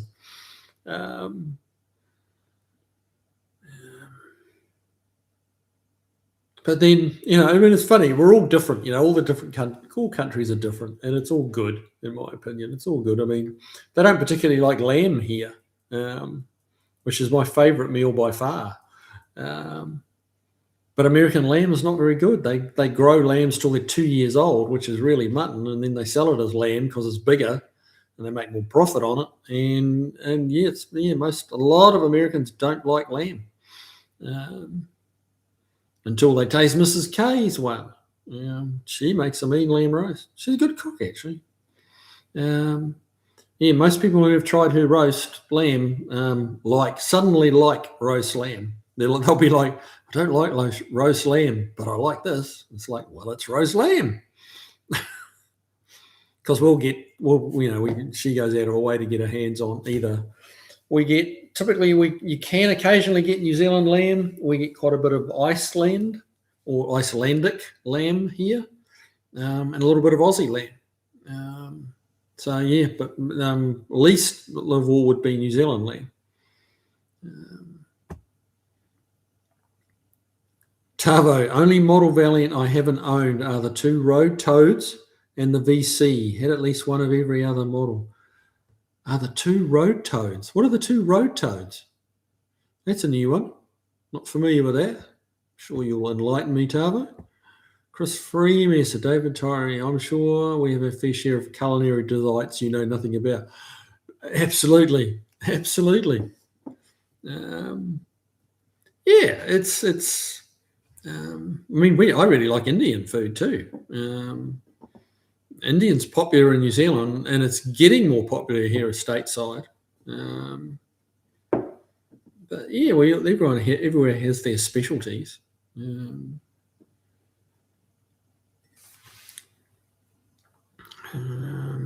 we go. Tavo. Todd Denier. Aussie Valiant upmarket trim level 76, 78. Granddad has a few videos showing his missus cars. There you go.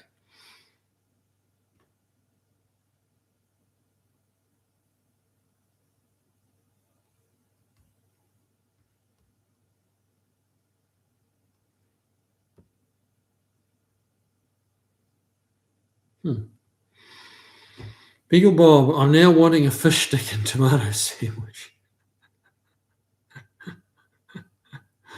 Come to a car channel to talk about mouth-watering food. There you go. Barracuda, Tavo. Which model Valiant were they thinking of putting 383s in? It's a good question. Don't know. D-Rick Deberjack. D-Rick, greetings. Welcome along. Good to have you here, mate. Todd Denier. David Torres. Spam is lethally salty. Yes. Jeff Hutchins, I really eat anything I find too salt. I quite like, I like a bit of salt. Granny's junk. Those AP Valiants are very good cars. My first car was a 65 AP5. We're great. Yeah, mate. That was, like I said, I had one of those. Push button auto, torque flight. Good car. Can't even, I guess I sold it. I don't actually remember parting with it, but obviously I did. Barracuda, 383 prototypes were VF. Huh. Okay, there you go. There's a bit of a shoehorn in there, a 383 in one of those.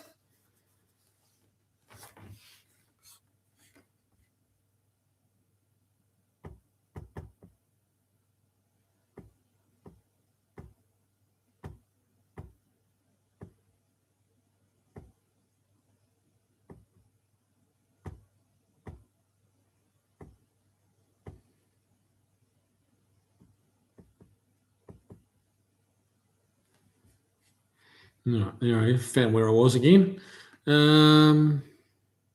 David Tyree, Chris Freeman. I don't know. I have a lot of American cookbooks, including Amish and Cajun. Plus, we have had American TV and films for years. Well, yeah. Brad Eastman, I want a Lamington now. Yeah. Chris Freeman said, Lamington kind of sort of sounds like a Hostess snowball. Nah, not really. Hostess is that brand name, isn't it? That makes those little yeah, no, I don't think so. Yeah, kind of, sort of, maybe, but yeah, not the same though. Todd Denier, I made a list of cars I've owned, less than I thought. Only 163 so far. Good grief. Tavo, beans are off so you can have a lot of spam. Okay. Brad Eastman, red or brown Kiwi? Mate, here's the thing. I don't actually, after all this talk of Lamingtons, I don't like Lamingtons because I don't like coconut. I do not like the taste of coconut. So Lamingtons are not a thing for me. But I'd have to say I'd probably go with the chocolate or the brown one if it had no coconut on it. But if it didn't have coconut on it, it wouldn't be a Lamington. It would just be a chocolate-dipped piece of sponge cake. Chris Freemason, have you ever heard of chicken French? No, I have not. Barracuda, I found that my VF318 was bad enough for losing traction at the rear and spinning around out of the blue. I can imagine a 383 being worse. Well, yeah. Jeff Hutchins, spam, World War II victor. Yeah, that was big, wasn't it? And people weren't quite as picky back then during the war. You ate what the heck you get your hands on. Dean Stevenson, Back of the Y Masterpiece Television, Episode 4, 22 minutes and 20 seconds of VG Valiant Hemi 245 New Zealand history. that will make you never want to afford again. Good Lord. Okay. Back of the Y Masterpiece Television.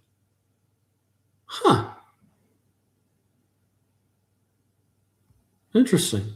Beagle Bob, we have peanut butter. Yeah, I don't know whether that's an American. I mean, peanut butter's everywhere. Tell you what's American, Beagle Bob, and that's peanut butter and jelly sandwiches. That's definitely an American thing. Yeah, they don't. They might now. Now that PB and J has become such a widely sort of known thing. But yeah, when I was growing up, like peanut butter and jam did not go together. That was like, what the heck? Yeah. Crazy Canuck. Hello from Northern Canada. Really enjoy your YouTube videos. Well, thanks, man. I'm glad you do. I'm glad you do. So I appreciate you watching. Chris Freemason, sausage rolls, lamb. When is she opening up her restaurant? She's talked about it, mate. She's talked about it.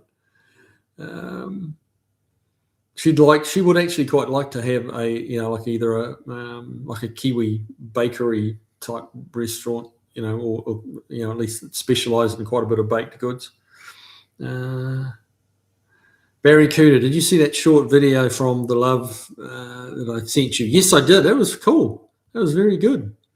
I did see that. Thank you, sir. Dean Stevenson, published on YouTube by my Dunstan High School schoolmate, Chris Statt. There you go. There you go. Have you got a link for it by any chance, Dino? No, Tavo. Next year's chops currently next door. 5 new lambs a week or two old. Oh, they're actually quite cute when they're that old. They're little babies like that.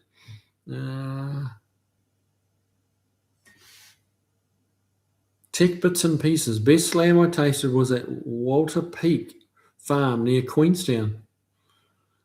That sounds about right.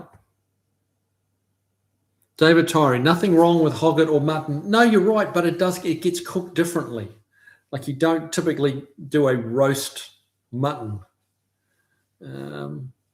Yes, it changes flavour when it gets older, which is why, like in New Zealand, I mean, if this still applies, there was a thing where lamb that you couldn't sell lamb as lamb if it was older than 12 months old. That was the cutoff point. And in the States here, it's 2 years. It's still lamb at 2 years old. New Zealand, it's been mutton for 12 months. But no, nothing wrong with it, but it's a stronger flavour. It's different, and it typically gets cooked a little differently. Joseph Sott, remember the song She's Real Mean, My 413? Oh, yeah, I remember that, mate. Yeah, absolutely. D-Rec, I love lamb on a barbecue. Oh, yes, yes. Granddad's Chung, we're popping in for tea. There you go.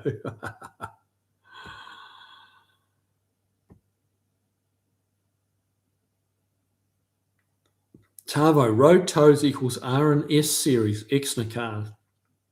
Okay. Snow Crusher, mutton is bad. Dean Stevens, 62 Plymouth Valiants assembled in Australia. Oh, I remember them. Yeah. I remember them. Beer Rose Garage, been having PC issues, so all my videos have been 3 minutes shorts from the phone.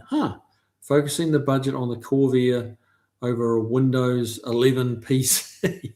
LOL. Yeah, well, priorities, mate, isn't it? Priorities.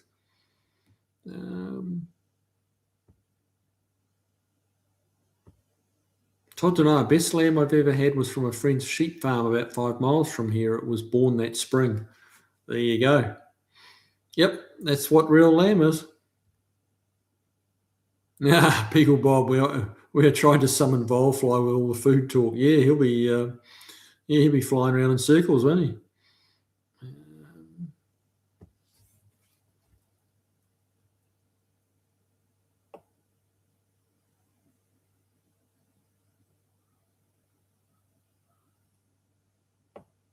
Yeah, here we go. Beagle Jeff Hutchins.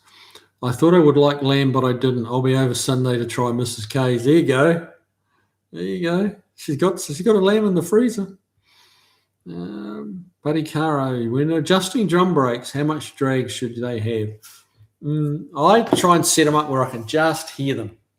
You can spin the drum, you can turn the drum, you can just hear them dragging just a touch. And then typically, by the time you actually apply them a couple of times, they'll settle a little. But the end result, you really don't want them dragging at all, really. But they've got to be fairly close, otherwise you end up with a long pedal. So it's a fairly fine line. Automatic adjusters set up right. Often I'll leave, if they've got auto adjusters and all that stuff looks in good shape, I'll get them close, and then I do, I'll drive it, and then I do the high speed backup and get on the brakes as hard as I can going backwards, and that helps ramp up the auto adjusting. It's all to do with, because typically drum brakes don't work very well going backwards, or as well going backwards, so you can put a lot more pressure on them without locking them up, and that helps the adjusters adjust. So that's what I do, and it works every time. Joseph Salt, the 406. What WTF did they put that in? Some Galaxies and stuff like that. They were a pretty good motor from all accounts. Don't know a lot about them, to be honest. I'm sure somebody on here does. Granddad's Junk. Dean, that's interesting. I came across a 68 Plymouth Valiant right-hand drive 225 slant. It's coming up for sale. First one I've seen. Plymouth Valiant, right. That's Plymouth Valiant. Yeah. Is that going to become part of your collection, Granddad's Junk? Chris Freemess, a snow crusher. I see what you did there. Very good, yes. I missed that. Mutton is bad. Oh, okay, yeah.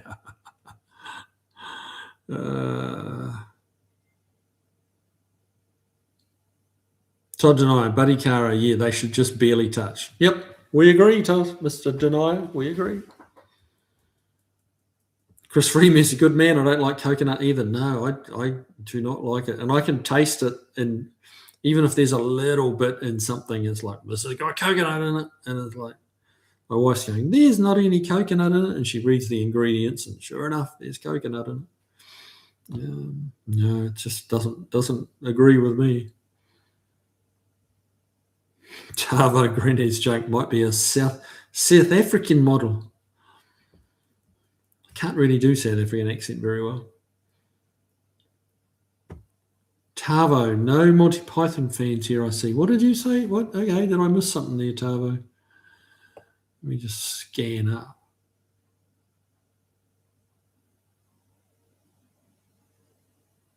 I missed the Monty Python reference there. I'm a bit of a Monty Python fan. Not all of it, but some of it's pretty funny. Dave 8334. Got to go. Happy birthday. Thanks, man. See you next time. Indeed, hopefully. Todd Denier, Joseph Shots. The 406 was put in Galaxies. There you go. Word straight from the horse's mouth. Granddad's Joke Tower, you might be right there. Dino, a guy in Dunedin had a few US import Plymouth Valiants for sale, 96 to 2014 in Kaikoura Valley Road. Huh. David Torrey, I like coconut, but not desiccated coconut. I just don't like coconut. Coconut milk, coconut water, anything. I don't even like the smell of it. It's like, oh, bad. But I'm a bit weird like that. I don't like peanut butter either. I can't stand the smell of peanut butter. It's terrible. Ooh. People think I'm weird for that, but they may be right. Beer Rose, buddy, I adjust them by feel until they don't spin free, then drive it around, block a few times, and work in the shoes with a hard reverse stop to set them with auto adjusters. Is there an echo in the room? Good to know that great minds think alike, Beer Rose. Very good. David Torrey, I've been eating peanut butter and jam since the 60s. Oh, there you go. Chris Freemasson, Mrs. Kiwi's coffees and cakes. There you go. Yeah, it's sounding like an Uncle Tony intro, isn't it? Barracuda. In Dunedin in the 70s, 80s, there was a 63-ish two-door pillarless. That's such a Kiwi thing to say, two-door pillarless or four-door pillarless. The Americans are like, what?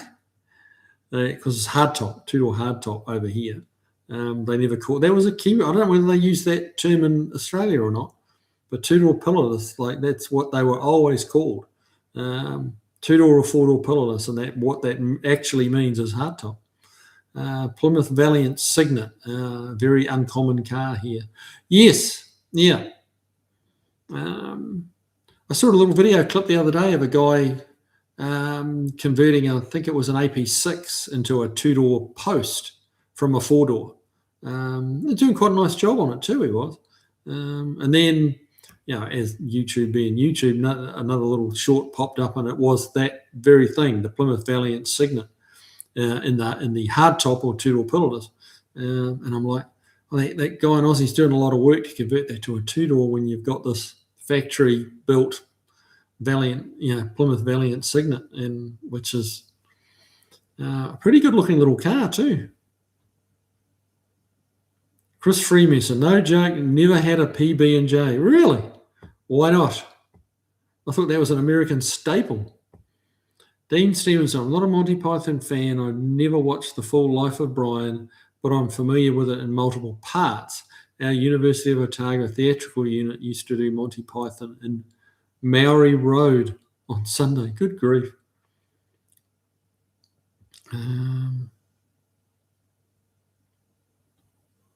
Joseph Sott, I was thinking police cars. Yeah, I don't know. Don't know about that.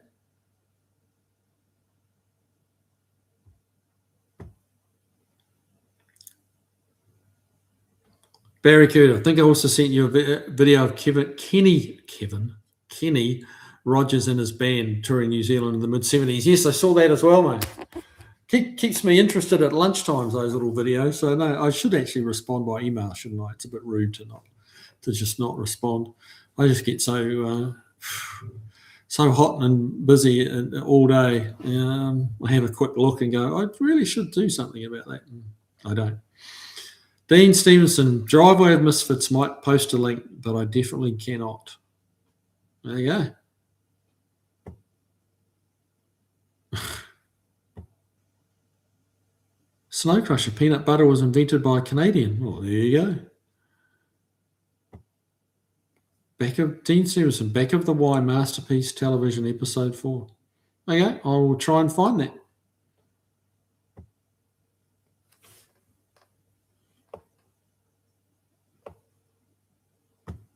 Oh, Spam was a Monty Python sketch. Okay. I got you now, Tavo. I got you now.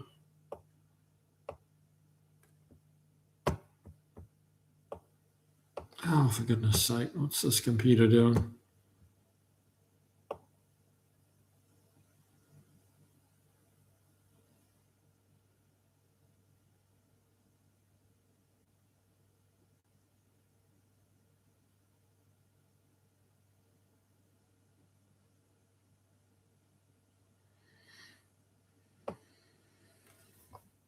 Buddy Caro, I could never be a farmer. Every animal would have a name and be a pet. Yeah, Mrs. K would be like, she loves lamb, but I don't imagine her ever eating one that she's raised. Chris Freeman, I cannot post a link as I'm not a moderator. Ah, okay, I didn't realise that. Okay.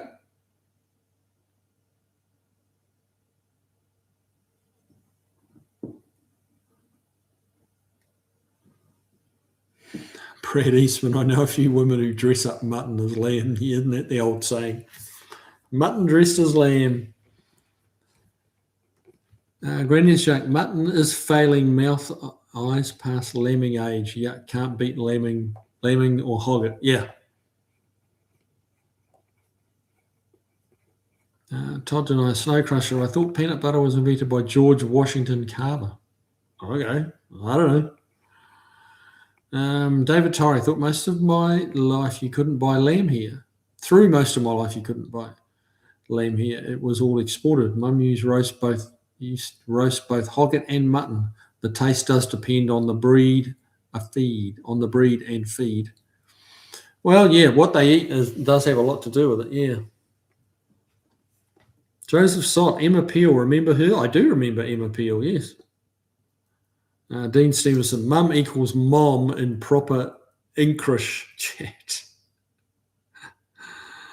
David Torrey, Diana Rigg, yes. I do remember her.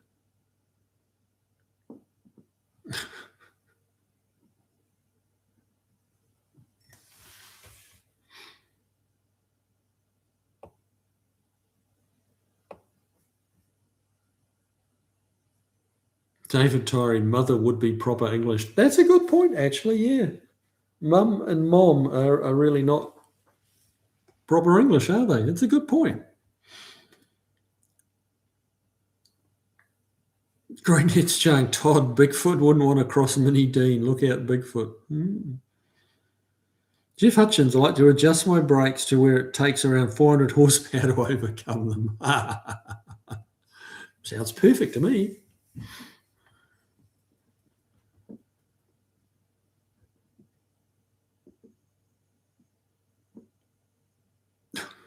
Dean Stevenson, it's what Mini Dean did with the knitting needles.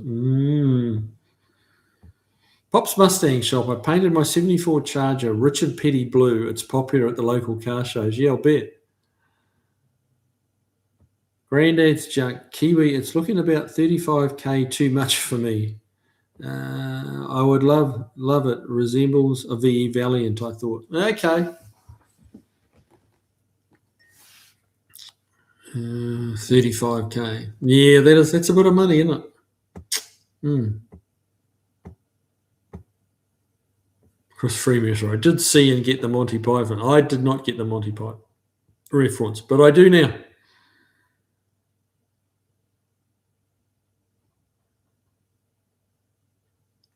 Todd Deny, Granny's joke. Apparently, you were never informed they share coffee and gossip every Sunday morning. Okay.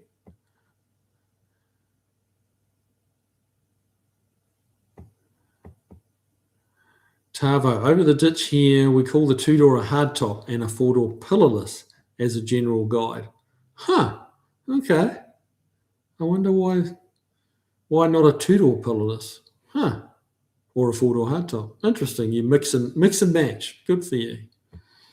Chief Hutchins, I like the line in Lethal Weapon 2 talking about the South African accent.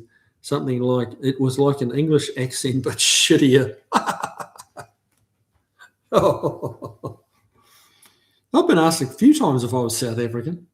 I don't think I sound anything like a South African.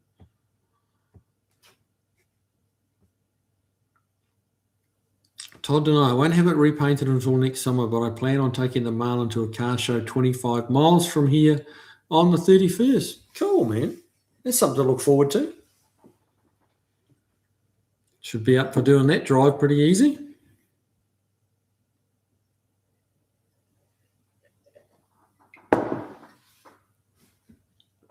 Coffee's getting a bit cold, but the whiskey's tasting quite good. Now, what are we up to here? Joseph Sott, sorry, drinking while watching. Well, you and me both, brother. The Australians loved Kiwi so much they named their boot polish after them. Yes, Kiwi polish. Yep, you can buy that here. Barracuda, a man in Dunedin in the 90s converted his VC Valiant to a two-door sedan. Okay. Dean Stevenson, Kiwi Nugget. Jeez.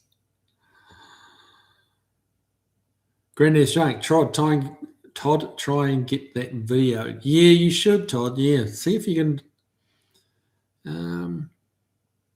The hard bit is if you're not set up to post it, it's pretty difficult. And then sending it to someone is difficult. Just because of the size of the files, like to email it to me, it's got to be very short. And to send it by phone, it's got to be like under 30 seconds. So it makes for a very short video. It's a tough one.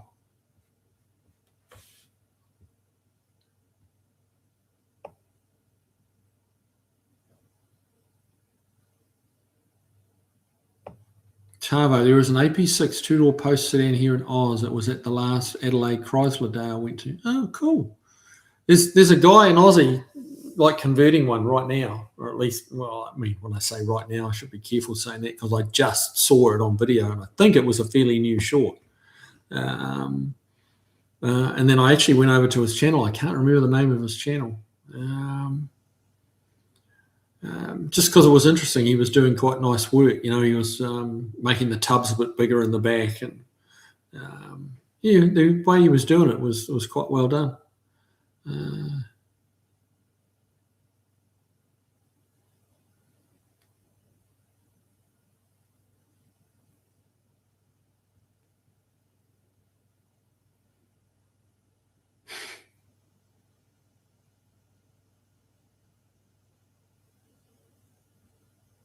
Buddy Cara, peanut butter and chocolate go good together. Now, I do love chocolate, but I can't stand peanut butter. Ugh.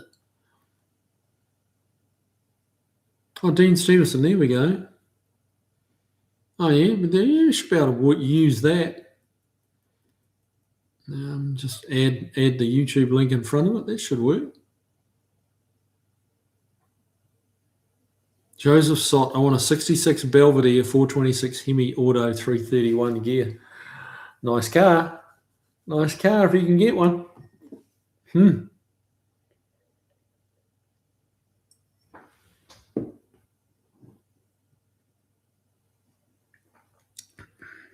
Barracuda, in the 50s, when New Zealand was exporting a lot more lamb and wool to Britain, we were the second wealthiest country in the world behind the USA. Really? Wow. I didn't know that. That's a big call from there wasn't many people in New Zealand in the 50s. Was that like a per capita? Like, how did they work that out? I would have thought there would have been plenty of bigger economies. Or were they not talking about the actual country's economy? Interesting how they come up with that little factoid.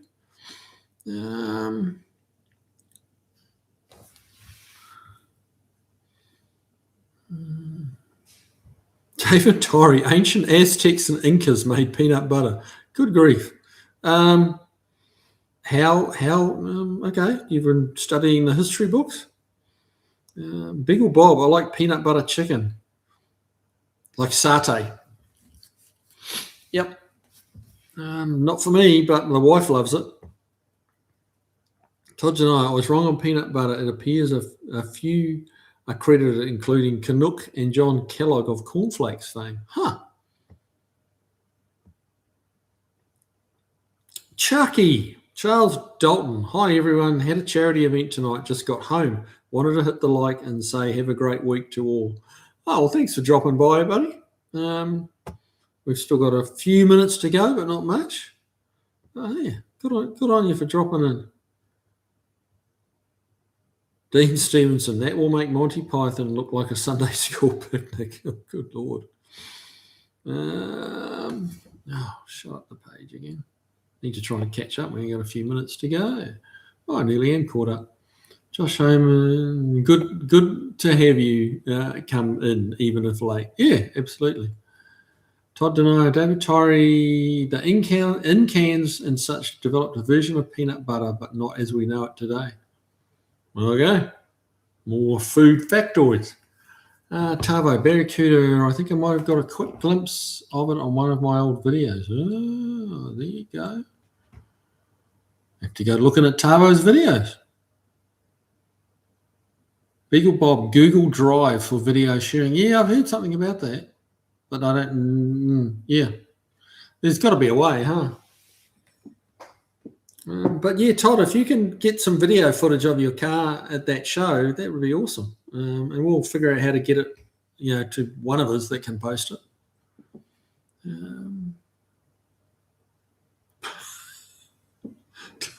I think Granddad's Shark was wanting a video of Bigfoot with Mrs. Dean. Oh, goodness. That would be something, wouldn't it?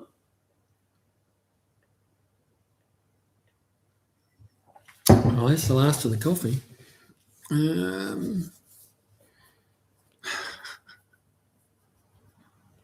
Barracuda per capita, I suppose. Okay, that would make a bit more sense because I think New Zealand only had barely 1 million people back in the 50s.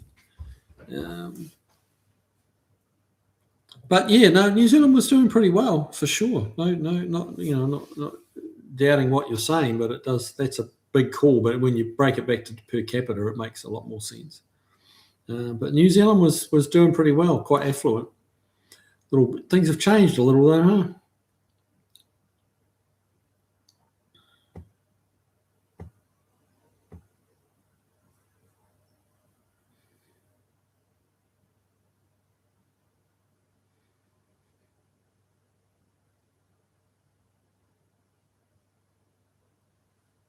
Buddy Caro, most old cars I look at are way too rusty. Common thing in Massachusetts. Yeah, it would be too. Yeah, and rust is so expensive to fix. Now, any bodywork really, especially and paint in particular, very expensive. Charles Dalton, sorry, not able to type much, not seeing well. Oh, thought you'd been partying. Swelling in both eyes going down. Told my wife to get a pedal bike. Didn't go well. Oh, really? What did you do?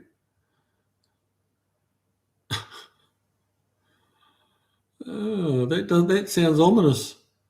Todd Denai, buddy, where are you in Massachusetts? Beagle Bob, whoever has the video puts it in Google Drive, then you can share the link to it and download it. Okay, sounds easy. David Torrey, Charles Dalton, brave man.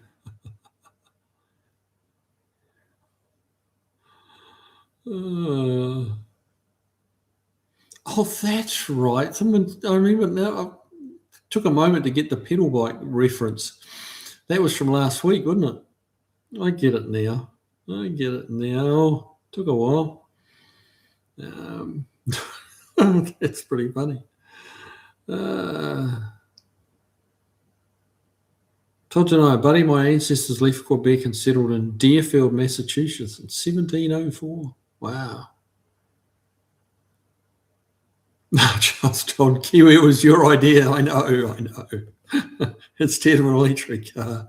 Oh, you didn't actually say that to her, did you? Oh, goodness. That was pretty funny, though. I remember now.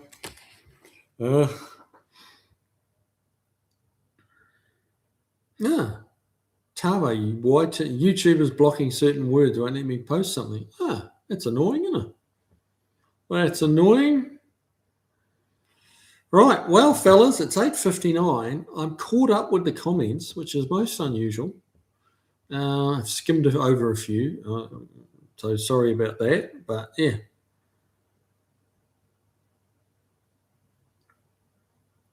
Buddy Karen looked at a Chevelle guy selling it, said it was only minor frame rust. Yeah, heard that one before. Charles Emerson Winchester III. How do I know that name? Isn't that the guy off MASH? How would I know that? How would I remember that? There was something. I remember Winchester was his name. That the pompous guy on MASH in the later episodes or later seasons. No, you are correct, sir. Yeah. How about? I mean, of all the shit I can't remember, and I remember that. Yeah, that's crazy. That's crazy. Barracuda, just one M. I wondered about that. Okay. All right. Todd denied. Yes, it was on MASH. Yeah, I remember that. Good Lord. That's wild. Yes. All right, fellas. Well, yeah, as I said, it's 9 o'clock. Time to go. I'm tired and feeling my day's work. So, Buddy Caro, Winchester, also a rifle. Yes. Yep. Indeed.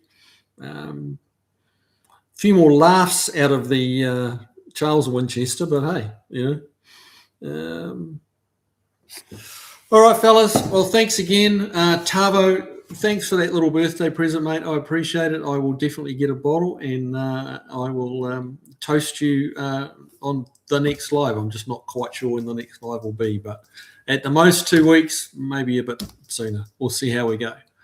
All right, fellas, take it easy. I'll try, if I'm going to do it on an odd night, I'll try and put a post up and give you guys at least 24 hours notice or something like that, so you don't miss it.